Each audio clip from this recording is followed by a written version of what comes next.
ஸ்ரீமதே ராமானுஜாய நமஹ. ஆழ்வார் எம்பெருமானார் ஜீயர் திருவடிகளே சரணம். ஆச்சாரியன் திருவடிகளே சரணம்.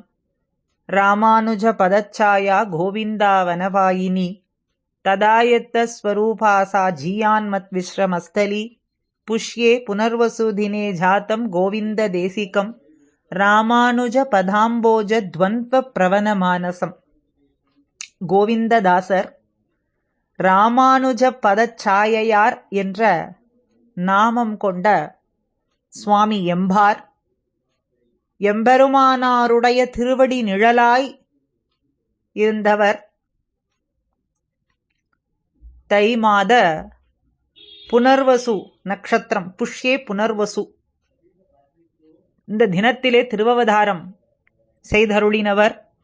இன்று 1000வது வருஷ மகோத்சவத்தை நாம் அத்தனை பேரும் கொண்டாடும்படியான பாக்கியம் நமக்கு அமைந்திருக்கிறது. சுவாமி எம்பெருமானாருடைய சிறிய தாயாரினுடைய திருக்குமாரர், பெரிய திருமலை நம்பி, அவரே ஆச்சாரியர், அவருடைய மருமகனார். எம்பெருமானாருக்கு திருமேனி திருவடிகள் பிடிக்கிறது, எண்ணெய் காப்பு சாத்துறது, திருப்பரியட்டங்கள் திருத்துறது, திருப்படிக்கை சோதிக்கிறது, திருமேனி காவல் முதலான கைங்கரியங்கள்லாம் பண்ணி சுவாமி எம்பெருமானாருக்கு பிறகு ஸ்ரீ வைஷ்ணவ குரு பரம்பரையை அலங்கரித்த ஏத்தம் பெற்றவர் சுவாமி எம்பார். அழகான பெரிய திருமொழி தனியனை அருளி செய்திருக்கிறார். எங்கள் கதியே ராமானுஷ முனியே சங்ககெடுத்தாண்ட தவராசா பொங்குபுகழ் மங்கையர்கோன் இந்த மறை 1000 அனைத்தும் தங்குமனம் நீ எனக்குத்தான்னு. மங்கையர்கோன் அளித்த 1000 பாசுரங்களும் நம் மனசில தங்கும்படிக்கு செய்யறது ராமானுஷ முனியே உம்முடைய அருளாலே அப்படின்னு அருமையாக சாதித்திருக்கிறார். இவர் திருவாய்மொழி முதலான திவ்ய பிரபந்தங்களுக்கு அருளி செய்துள்ள நிர்வாகங்கள், அதை பத்தி இவர் பரம ரசிகர் அப்படிங்கிறத காட்டுகின்றது. சுவாமி எம்பாரை பற்றினதான ஐதிஹ்யங்கள், பூர்வர்கள் வாக்குப்படிக்கு நாம் ஒரு சிலவற்றதான அனுபவத்தை கூடியிருந்து அனுபவிப்போம். வார்த்தா மாலையிலே ஒரு வார்த்தை, நித்திய சம்சாரிகள்ல ஒருவனை உபய விபூதி விலக்ஷண நாம்படி எம்பெருமான் ஆக்கினான் அப்படின்னு எம்பார் அருளி செய்வார். நம்மாழ்வாருடைய பெருமையை பார்க்கும்போது திருக்குறுங்குடி நம்பியான எம்பெருமானே நம்மாழ்வாராக வந்து அவதரித்தான்னு சொல்லலாம் படிக்க ஆளவந்தாரனுடைய திருவுள்ளம். மாறி மாறி பல பிறப்பும் பிறந்து என்கின்ற திருவாய்மொழி முதலான பாசுரங்கள்ல பொய்யில்லாத பாடல்களை பாடிய நம்மாழ்வாரே தன்னை அனாதி காலமாக பல பிறவி எடுத்த நித்திய சம்சாரியாக அனுசந்தித்துக் கொண்டும் பொழுது ஒரு நித்திய சம்சாரியை விண்ணூராரிலும் ஷீரியராக ஆக்கினான் எம்பெருமான் அப்படிங்கிறது தான் உண்மையான நிலை. கீதையிலே ஒரு ஸ்லோகத்தினுடைய விவரணம் இந்த வாக்கியத்துக்கு பொருந்தும்படியா இருக்கு.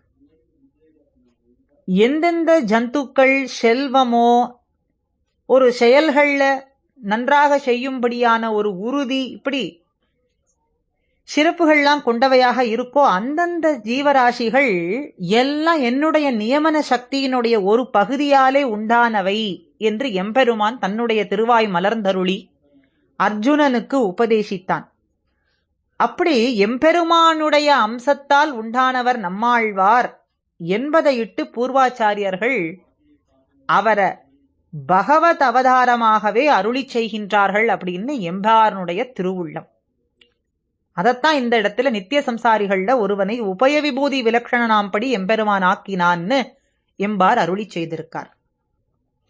பெரிய திருமொழியிலே தன்குடிக்கேதும் தக்கவா நினையாள் தடங்கடல் நுடங்கையில் இலங்கை என்கின்ற பாசுரம், இடவெந்தை எந்தை பிரானே இவளுக்கு என்ன நினைத்திருந்தாய் என்று மகள நிலைமையை குறித்து என்ன செய்ய நினைத்திருக்கிறாய்னு தாயார் சொல்லக்கூடிய பாசுரத்துல சுவாமி எம்பாரனுடைய நிர்வாகம். இந்த பாசுரத்துல தன்குடிக்கு ஏதும் தக்கவா நினையாள்ங்கிறதுல திருத்தாயார் நம் குடின்னு சொல்லாமல் தன் மகன் குடின்னு சொல்றாள். இது எப்படின்னா, நம்முடைய தர்சனம் என்று சொல்லாமல் எம்பெருமானார் தர்சனம் என்றுதானே நாம் சொல்றோம். நாம் இப்படி சொல்றது எம்பெருமானாரிடத்துல உள்ள மதிப்பால மட்டும் கிடையாது. பெருமாளே நம்ம கோஷ்டிகள்ல அழைக்கும் போது ராமானுஷன் உடையார்னு தானே அருளப்பாடு இடுகின்றார்கள். மிக்க மதிப்புள்ள ஒரு ரத்னத்தை நடுவுல கோர்த்து ஒரு ரத்னஹாரம் இருந்ததுன்னு சொன்னா, அந்த ரத்னஹாரத்தினுடைய பெருமையால முன்னும் பின்னும் இருக்கக்கூடிய மணிகள்லாம் நன்னாக ஒளி பெற்று வீசும். அதுபோலத்தான் எம்பெருமானாருக்கு முன்னும் பின்னும் இருக்கக்கூடியவர்கள் ஆச்சாரியர்கள் எம்பெருமானாரை இட்டு மதிப்புடையவர்களாக ஆகின்றார்கள் அப்படிங்கிறது பெரியவாச்சான் பிள்ளையினுடைய வாக்கு. ஆக இந்த பெண்ணை தொடக்கமாக கொண்டு இந்த குலப்பெருமை வளர்ந்தது அப்படின்னு அர்த்தம். ராமாயணத்துல ஜனகானாம் குலே கீர்த்திம் ஆஹரிஷ்யதி மே சுதா சீதா பர்த்தாராம் ஆசத்திய ராமம் தசரதாத்மஜம்னு. என் பெண் சீதை தசரதருடைய மகள், ராமன கணவனாக அடைந்து ஜனக குலத்தினுடைய புகழை விளங்கச் செய்ய போகிறாள் அப்படின்னு ஜனகர் சொல்றார். அப்படி ஜனகர் சொல்றது போல இவள் பிறந்த பின்பு இந்த குடியிலே முன்பில்லாத பெருமையெல்லாம் உண்டானது அப்படின்னு சொல்றது போல எம்பார் தன் சீடரான சிஷ்யரான பட்டருக்கு சிறப்பு கூறுகின்றார் இந்த ஐதீகத்துல. அதாவது ஒரு நாள் எம்பார் பட்டர் மிக நன்னாக முறையில படித்து கொண்டிருக்கிறத பார்த்து அப்படியே நெகிழ்ந்து போனாராம். அவர் கண்கள்ல இருந்து ஆனந்தத்தாலே ஹர்ஷத்தால அப்படியே கண்ணீர் பெருக்கெடுத்து ஓட நெஞ்சம் அப்படியே உருகி எழுந்து நின்று பட்டரை பார்த்து சொல்றார் இந்த ராமாயண ஸ்லோகத்தை. அதாவது ஜனக குலத்துக்கு சீதை புகழ் சேர்த்தது போல எம்பெருமானார் தர்சனத்துக்கு இவர் புகழ் சேர்க்க போகின்றார் அப்படின்னு இந்த இடத்துல காட்டுறார். அடுத்ததாக திருவாய்மொழியிலே 4ஆம் பத்திலே 3ஆம் திருவாய்மொழியிலே கோவை வாயாள் பிரவேசத்திலே சுவாமி எம்பாரினுடைய நிர்வாகம். பாலனாய் ஏழுலகு உண்டு என்கின்ற பதிகத்துல ஆழ்வார் எம்பெருமான் தான் கேட்டதை தரவல்ல சக்தி படைத்தவன் என்று சொல்லி எல்லா காலத்திலேயும் எல்லா தேசத்தாலேயும் ஒருங்கிணைக்கும்படியான எல்லா அனுபவங்களையும் ஒரு சேர பெற வேண்டும்னு ஆசைப்பட்டார். அப்படி தாம் ஆசைப்பட்டபடியே எல்லாம் பெற்றவரான ஆழ்வார் தன்னோடு கூடியிருந்த எம்பெருமானுக்கு, அவனோடு சம்ஸ்லேஷித்திருந்த எம்பெருமானுக்கு தன்னிடத்துல இப்படி ஒரு ஆசை உண்டானதே, காதல் உண்டானதே என்று அளவுக்கு அதிகமான சந்தோஷத்தாலே பிரீத்தி பிரகர்ஷத்தால அவனுடைய இந்த பிரணயத்துவ குணத்தை பேசுகின்றார். அதாவது எல்லா தேசத்திலேயும் எல்லா காலத்திலேயும் உண்டான அவனுடைய தன்மைகள் திருமேனிகள் எல்லாவற்றையும் அனுபவிக்க வேண்டும் என்று ஆசைப்பட்டார். அப்படி ஆழ்வார் கொண்டிருந்த ஆசையைப் போல ஆழ்வார பெற்றிருக்கிறதே தன்னுடைய பேருன்னு நினைத்து எம்பெருமான் ஆழ்வாரிடத்துல கொண்டிருக்கக்கூடிய காதல் தன்மை, அதுதான் பிரணயித்துவ குணம், அதை நினைத்து சந்தோஷித்து ஆழ்வார் பேசுறார். எல்லாம் பெற்றவரா அனுபவிக்கிறார். சர்வேஸ்வரன் ஆழ்வார பார்த்து சொல்றபடியாக அமைந்திருக்கு. இதுக்கு 3 படியான நிர்வாகம் பூர்வர்கள் அருளுகின்றார்கள். சுவாமி எம்பார் அருளினது, பெரிய திருமலை நம்பிகள் அருளினது, சுவாமி பட்டர் அருளினது. இதுல சுவாமி எம்பார் அம்புலி அம்மானை பிடித்து தர வேண்டும் என்றது போல அனுபவத்தை இங்கே கொடுக்கிறார். அதாவது ஒரு குழந்தையானது அழுகின்றது, அந்த நிலாவை பிடித்து தர வேண்டும்னு தாயாரை பார்த்து சொல்றதுன்னா தாயார் என்ன செய்வாள்? ஒரு தேங்காயை எடுத்து உடைத்து, அந்த உடைப்பட்ட தேங்காய் வெள்ளை நிறத்துல இருக்கு, இதுதான் அந்த அம்புலி சந்திரன் சொல்லி அந்த குழந்தையை சமாதானம் படுத்துவது போல இங்கே எல்லா தேச கால அனுபவங்கள்ல ஒரு சேர அனுபவிக்க வேண்டும் என்று நினைத்த ஆழ்வாருக்கு எம்பெருமான் வேறு ஒரு குண விஷ்காரத்தை காட்டி ஆற்றுவிக்கிறான் அப்படின்னு சுவாமி எம்பார் இங்கே சொல்றார்.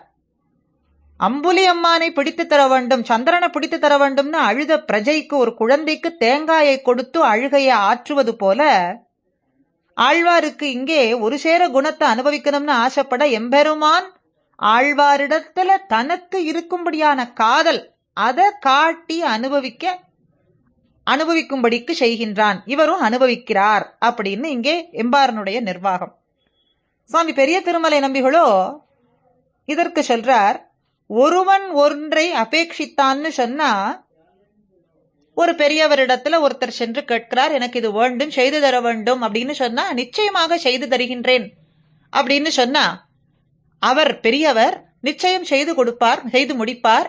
அவர் வாக்குல பொய் இருக்காது, சத்தியம் இருக்கும்னு எப்படி நாம் நம்பி இருக்கிறோமோ அதுபோல இங்கே ஒருவன் ஒன்றை அபேட்சித்தான்னா அவனும் அது செய்வதாக தலை துலுக்கினால், தலை துலுக்கிறதுனா தலையாட்டி சரின்னு சொல்றதுன்னா, பின்பு அத நாம் நிச்சயமாக பெறுவோம் அப்படின்னு நினைக்கும்படியான ஒரு நினைவு, அதை நினைத்து எல்லாம் பெறப்போகிறோம், பெற்றுவிட்டோம் அப்படின்னு நினைத்து அனுபவிக்கும்படியான அனுபவம் இவருக்கு கிடைத்ததுன்னு. இதுக்கு 2 திருஷ்டாந்தத்தை காட்டுறார். ராமாயணத்திலே ஒன்றும் கண்ணனுடைய திருவாக்கு. கௌசல்யார் பெருமாள் வனத்துக்கு செல்லும் பொழுது, நான் ஏக்கபுத்திரையான நான் உன்னை பிரிந்திருக்க மாட்டேன்னு சொல்றாள். ராமா, நான் உன் கூட வருவேன், ஏக்கபுத்திரையான நாள் உன்னை பிரிந்திருக்க மாட்டேன்னு, கூட போம் இத்தனை அப்படின்னு சொல்லும் பொழுது, நீர் சொல்லுகிற இதெல்லாம் தர்மத்துக்கு ஹானியா இருக்கும், இது தர்மமே கிடையாது, பர்த்தாவோடு சேர்ந்திருந்து கைங்கரியங்களை செய்யறதுதான் உச்சிதமானது, நீர் இப்படி சொல்றது தர்மம் கிடையாதுன்னு சொல்ல, முகத்தை பார்த்து ஒரு வார்த்தை சொன்ன உடனே அதெல்லாம் மறந்து ராமனுக்கு மங்களாசாசனம் பண்ணினாளாக. பெருமான் சொன்ன வார்த்தைக்கு மறுப்பேதும் இல்லை. அப்படிப்பட்ட ஒரு அத்தியவசாயம், திருட விஸ்வாசம்னு சொல்றது போல இங்கே எம்பெருமான் தருகின்றோம், அனுபவத்தை தந்தோம், தருகின்றோம்னு தலை துலுக்குவதை பார்த்து ஆழ்வார் நிச்சயம் பெற்றுவிடுவோம், பெற்றோம் என்றே நினைத்து கொண்டு ஆறி இருக்கிறார் அப்படின்னு இங்கே ஒரு திருஷ்டாந்தத்தை சொல்லி பெரிய திருமலை நம்பிகள் சொல்ல, அடுத்ததாக கிருஷ்ணன் மாசுச்சகா என்ற ஒரு வார்த்தை அருளி செய்தான். பகவத்கீதை தொடக்கமே அர்ஜுனனுடைய சந்தேகத்துக்காக பிறந்தது. போர்க்களத்திலே நின்று கொண்டு, நான் எதிர்த்தலையிலே இருக்கக்கூடியவர்கள் அத்தனை பேரும் எனக்கு நெருங்கின சம்பந்தம் பெற்றவர்கள், ஒருவரையும் எதிர்த்து நான் போரிட மாட்டேன்னு சொல்ல 18 அத்தியாயங்கள் இவனுக்கு செய்ய வேண்டிய கர்மங்களை எல்லாம் விளக்கி காட்ட, அப்பொழுதும் சந்தேகம் தீராமல் இருக்க, பிறகு கடைசியாக மாசுச்சகா என்ற சரம ஸ்லோகத்தை கண்ணன் வெளியிட, ஸ்திதிதோஸ்மிக த சந்தேகா என்று தரித்தான் அர்ஜுனன். அந்த ஒரு வார்த்தை மா சுச்சகா என்கின்ற அந்த ஒரு வார்த்தையானது இவனுடைய சந்தேகம் எல்லாம் தீர்ந்து போய் விட்டு அவன் தரித்திருக்கும்படிக்கு செய்தது. அதனாலே அந்த ஒரு வார்த்தை போல இங்கே பெருமான் சொன்ன ஒரு வார்த்தை ஆழ்வார் தரித்திருக்கும்படியாக, தான் அனுபவத்தை வேண்டி நின்ற அனுபவத்தை எல்லாம் தான் பெற்றாராகவே நினைத்து அவர் ஆறியிருக்கும்படியாக செய்தது போலே ஆனதுன்னு பெரிய திருமலை நம்பியினுடைய நிர்வாகம். மூன்றாவது சுவாமி பட்டர் சொல்றார், இதுக்கு காலத்ரயத்தில் உள்ளத்தையும் இப்போதே பெற வேண்டும் அப்படிங்கிற விடாய் ஆழ்வாருக்கு. காலச்சக்கரத்தாய் அப்படின்னு இங்கே எம்பெருமான காட்டி சொல்றார். காலச்சக்கர நிர்வாககன் இவன். அதனால எல்லா காலத்திலேயும் எல்லா விதமான அனுபவங்களையும் ஒரு சேர இப்பொழுதே அனுபவிக்க வேண்டும் அப்படிங்கிற விடாய் ஆசை இவருக்கு, ஆழ்வாருக்கு. அப்படியே அனுபவிக்கலாம்படிக்கு அந்த காலத்தை மாத்தி வர்த்தமான காலம் அனுபவிக்கும்படியான அந்த பேற்று, இப்ப அனுபவிக்கும்படியான அந்த பேற்றை ஒரு போக்கியாக்கி கொடுத்து அனுபவிக்கும்படி செய்தான் எம்பெருமான். அவர் அனுபவிக்கும்படிக்கு ஒரு நிலையை ஏற்படுத்தி கொடுத்தான், அப்படி செய்தான் அப்படின்னு. அதாவது சாட்சாத்கரிக்கும்படிக்கு அந்த அனுபவம், மானச அனுபவம்ங்கிறது சாட்சாத்காரமான அனுபவிக்கும்படிக்கு இவர் ஆசைப்பட அதை எம்பெருமான் செய்து கொடுத்து அதை அனுபவிக்கும்படிக்கு செய்தான் அப்படின்னு இந்த இடத்துல பட்டர் நிர்வாகம். அடுத்த ஐதீகமாக திருவாய்மொழியிலே 2ஆம் பத்து, ஈதே யானுன்னை கொள்ளுவது எஞ்ஞான்னும் என் மைதோய் சோதி மணிவண்ணா என்றாய் எய்தா நின்கடல் யான் எய்த ஞானக் கைதா காலக்கழிவு செய்யலே என்கின்றதில சுவாமி எம்பாரினுடைய நிர்வாகம். ஆழ்வார் இந்த பதிகத்துல கைங்கரியத்தை நிஷ்கரிக்கிறார். எம்மாவிட்டு பதிகத்துல கைங்கரியத்தை நிஷ்கரிக்கிறார். உன் திருவடிகள் என் தலைமேலே எப்பொழுதும் இருக்க வேண்டும் என்கின்ற கைங்கரியத்தையே பிரார்த்திக்கின்றார். இப்போ இந்த பாசுரத்துல ஈதே யான் உன்னை கொள்ளுவதுங்கிறதுல மானச கைங்கரியத்தை காட்டுகின்றார். அதற்கு அடுத்ததாக வரக்கூடிய பாசுரத்துல வாசிக்க கைங்கரியம், நின்கழல் எய்தாது ஏத்த அருள் செய் எனக்கேன். அப்ப ஆக முதல் பாசுரத்துல அவர் செய்தது காயக்க கைங்கரியம் என்றும், இப்போ மானச கைங்கரியத்தை வேண்டி எம்பெருமானிடத்துல பிரார்த்திக்கிறார்.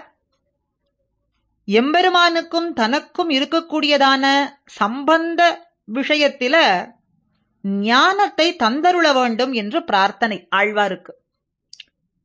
ஆழ்வார் மயர்வர மதிநலம் பெற்றவர் எம்பெருமானாலே, இருந்தும் மறுபடியும் ஞானத்தை தந்தருள வேண்டும்னு பிரார்த்திக்கிறது எதனாலேனா சம்சாரத்துல அவர் இருக்கக்கூடிய கலக்கத்தினாலே.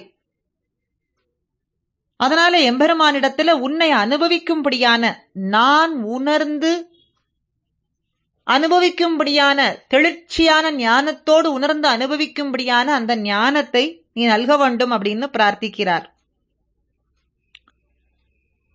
முதல் பாசுரத்திலேயே காய்கமான பேற்ற அபேட்சிக்கும் பொழுதோ மறுபடியும் மறுபடியும் வேண்டுவது அப்படிங்கிறது எதற்காக அப்படின்னா, இவருடைய நிலைமை தடுமாற்றம் அடையுமோ.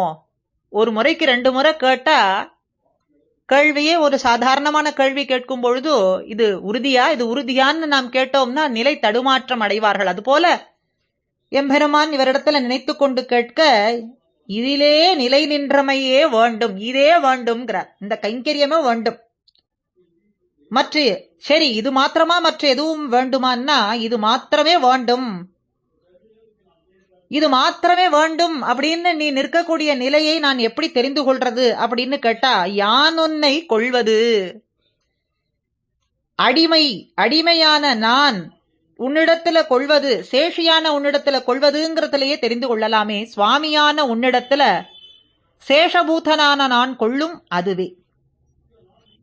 தர்மி ஸ்வரூபத்தை சொல்றார். தர்மி சேஷி சுவாமியான அவனுக்கு தர்மம் என்ன, தர்மி என்ன, சேஷியா இருப்பது. அதுதான் அவனுடைய தர்மின ஸ்வரூபம். சேஷபூதனான என்னுடைய ஸ்வரூபம் யான் அடிமைப்பட்டிருப்பது. அதனால சுவாமியான தேவரீரனுடைய ஸ்வரூபம், தர்மியான ஸ்வரூபத்துக்கு சேஷியான உம்மிடத்துல யான் அடிமைப்பட்டிருப்பதே அப்படின்னு இந்த இடத்துல பிரார்த்திக்கிறார். அது மாத்திரமே பிரார்த்திக்கிறார். எம்பெருமானும் என்னுடைய சுவாமித்வம் உன்னுடைய சேஷத்துவம் எல்லாம் பலகாலம் இருந்தது, பின்ன இழந்து போனது. அதனாலே மறுபடியும் இப்படி ஒரு சந்தேகம் நிலை நிற்கின்றது. சந்தேகம் அப்படி வந்தது, நெடுநாட்கள் இப்படி இழந்து போயிருந்ததுனாலே இந்த சந்தேகம் வந்தது அப்படின்னு கேட்க, இது எத்தனை நாளைக்கு குளிக்கு நிற்கும்னு கேட்கிறார். இது எத்தனை நாளைக்கு இந்த ஒரு பிரார்த்தனை வேண்டி நிற்கிறீரே, இதே வேண்டும்னு சொல்றீரே அப்படின்னா, யாவதாத்ம பாவி, இந்த ஆத்மா உள்ளம் தன்னையும் அடியேன் உம்மிடத்துல பிரார்த்திக்கிறதுன்னு சொல்றார்.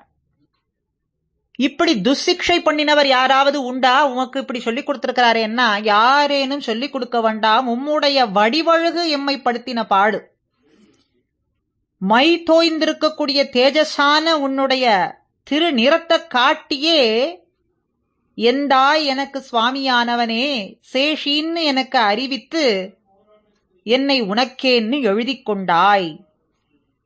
அப்படி சுவாமியானவனே எய்தா நின் கழல் யான் எய்தும்படிக்கு செய்தருள வேண்டும். அதற்கு ஞானக் கைத்தான்னு சொல்றார். ஸ்வயத்னத்தாலே பிராபிக்க முடியாததான தேவரீனுடைய திருவடிகளை அடியேன் அடைந்து உம்முடைய உகப்புக்கு கைங்கரியம் செய்ய வேண்டும்னா அது உன்னாலே பேரு, உன் கிருப்பையாலே நான் பெரும்படிக்கு பிராபிக்க செய்ய வேண்டும் அப்படின்னு சொல்ல, அதுக்குத்தான் நீ மயர்வர மதிநலம் பெற்றவரே அப்படின்னு சொல்ல, அது நீர் நினைத்திருக்கும் அளவு. அறிவு பெற்றேன்னு சொல்றது நீர் நினைத்திருக்கிறீர்.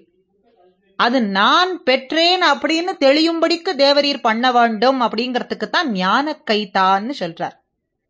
வெள்ளத்துல அழுந்தி இருக்கக்கூடியவனுக்கு கைய கொடுத்து அவனை கரையேற்றுவது போலே, அதனால ஞான கைன்னு சொல்றார்.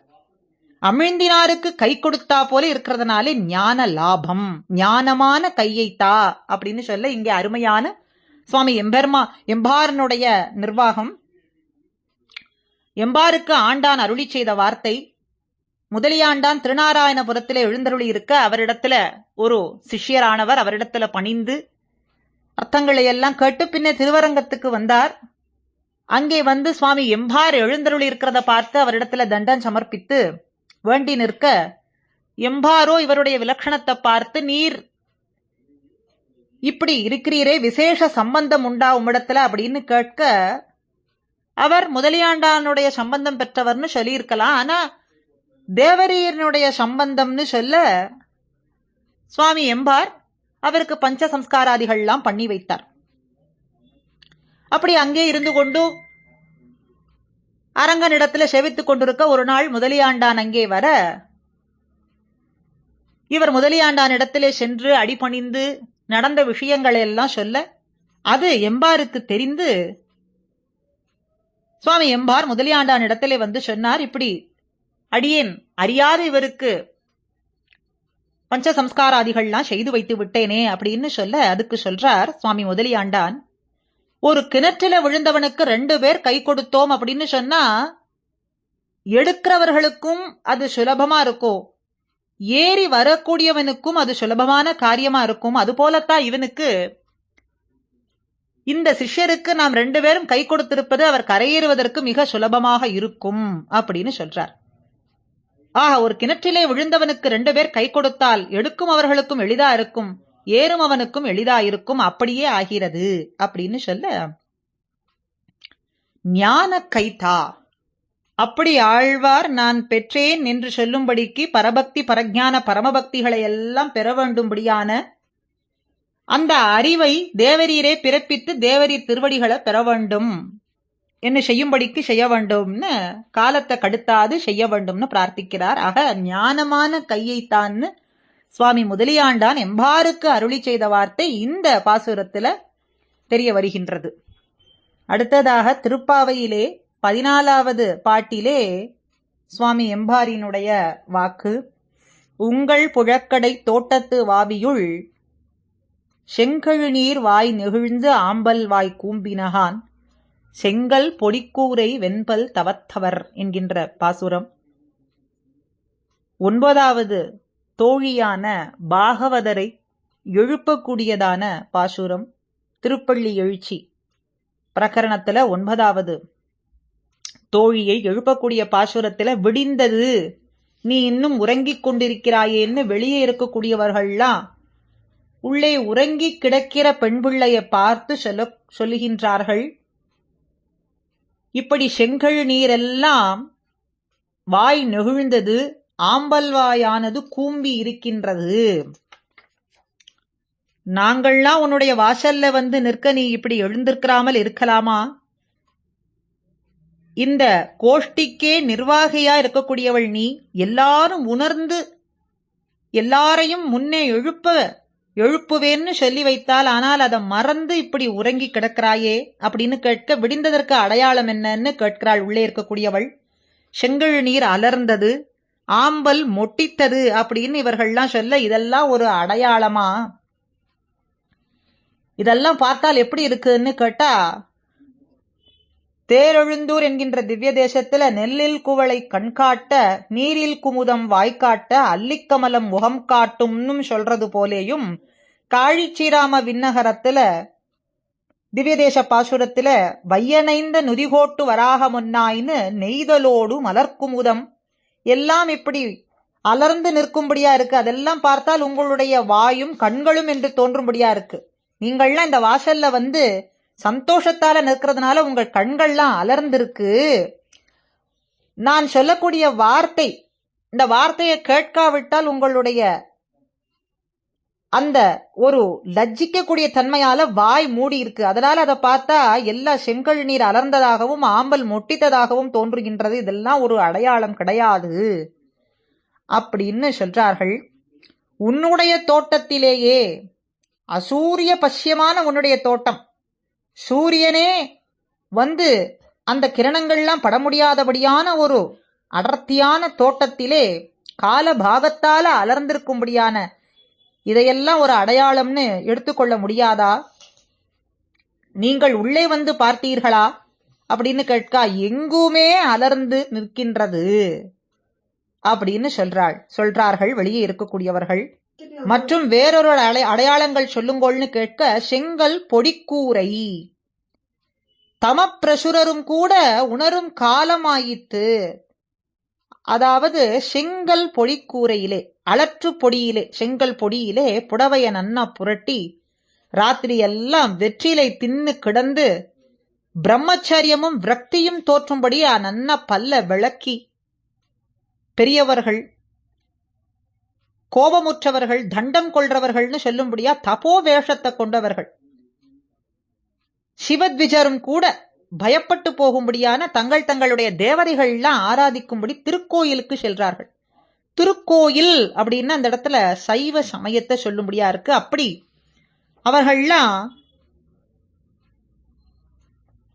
சாவிகள்லாம் எடுத்துக்கொண்டு, சங்கிடுவான்னா சாவியை எடுத்துக்கொண்டு சென்று தங்கள் தேவதைகளை ஆராதிக்கும்படியாக செல்கின்றார்கள். இதை உணர்ந்து நீர் எழுந்திருக்க வேண்டாமான்னா தாமச பிரகிருதிகளை சொல்லக்கூடியதாக அமைந்திருக்குன்னு இந்த இடத்துல எம்பாரனுடைய நிர்வாகம். ஆக தாமச குணத்திலே நிரம்பி இருக்கக்கூடியவர்கள் அவர்கள்லாம் இப்படி செங்கல் பொடிக்கூரை வெண்பல் தவத்தவர்கள்.